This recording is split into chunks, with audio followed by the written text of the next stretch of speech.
في قصة حدثت لعيسى صلى الله عليه وسلم مع رجل يهودي. عاد انتم عارفين اليهود ومكرهم وحبهم للدنيا، الله يكفينا شر الدنيا، والله كلنا أصبحنا في الدنيا ضايعين. المهم عيسى عليه الصلاة والسلام كان معه هو واليهودي 3 أرغفة، أكل هو رغيف وأكل اليهودي رغيف، فقد الرغيف الثالث عيسى عليه الصلاة والسلام ويدري أن اليهودي أكله، فقال من اللي أكل الرغيف الثالث؟ قال اليهودي أبد أنا ما أكلت الرغيف الثالث.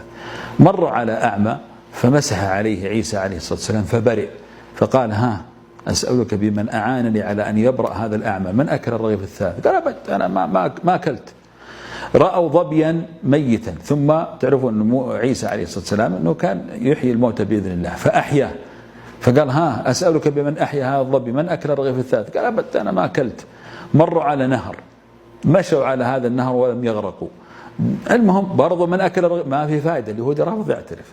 فدخلوا قرية فلقى فيها 3 أكوام من الذهب، فقرر عيسى أن يتقاسم مع هذا اليهودي. قال اسمع، هذا قسم لي وهذا قسم لك. قال اليهودي طب والثالث؟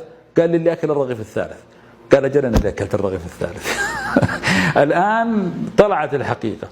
المهم أعطاه 3 كلها وقال خلها لك، بس لا تشغلك الدنيا ولا تجعل الدنيا أكبر همك ولا تتعلق فيها.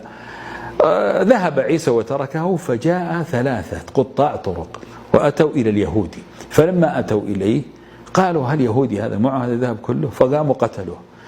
فلما قتلوه 3 جلسوا يجتمعون مع بعض، فقالوا لبعضهم ايش رايكم يا فلان روح جيب لنا أكل. واحد من أصحابهم راح يجيب لهم الأكل، فالاثنين اللي بقوا قالوا ليش نقسم على 3؟ خلنا نذبح خوينا ذاك وناخذ حنا الذهب.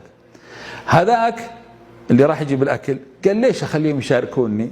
حط السم في الأكل وقال بذبحهم وآخذ إيش الذهب كله. فلما رجع قتلوه وأخذوا الأكل فأكلوه فماتوا. فإذا بالجميع يخسر، والله تركض خلف الدنيا ما راح تجد لها نهاية. الله يكفينا شر الدنيا.